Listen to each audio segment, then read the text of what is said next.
Because the fight is ongoing.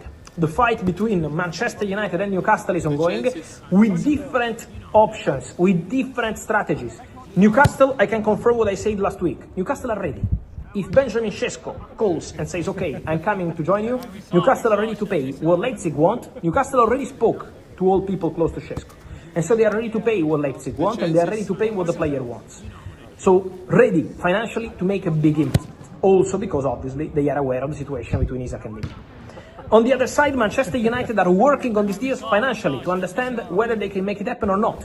So Benjamin Sesko is a big name on the list of Manchester United. Also, Ollie Watkins. Last week, Man United had a direct contact with Aston Villa. As I told you, they spoke about Dibu Martinez and more, and they also spoke about Ollie Watkins. Villa want to keep Ollie Watkins, so it's not an easy deal. While for Sesko, it's already accepted internally at Leipzig that he's probably going to leave this summer. It's still not decided, but he's probably going to leave this summer. For Ollie Watkins, Villa want to resist and want to keep the player.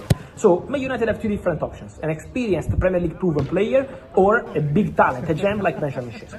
For Sesko, they made contact with the player camp, they spoke about the project, they spoke about the vision. Now it's on Manchester United to decide whether they want to go big, if they can do it financially, or if they will turn their attention on a different striker like Ollie Watkins, who remains again on the list, despite Aston Villa insisting on player not for sale for this summer transfer window. So we will be following the situation, because Sesko will now take his time to consider all these options, to decide what he wants to do with Newcastle, with Manchester United.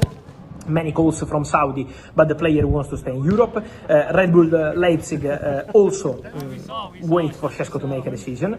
On Manchester United, I can tell you also, to add one more detail, don't forget that the man behind the story is a man who knows Red Bull Group very well, and is Christopher Vivel.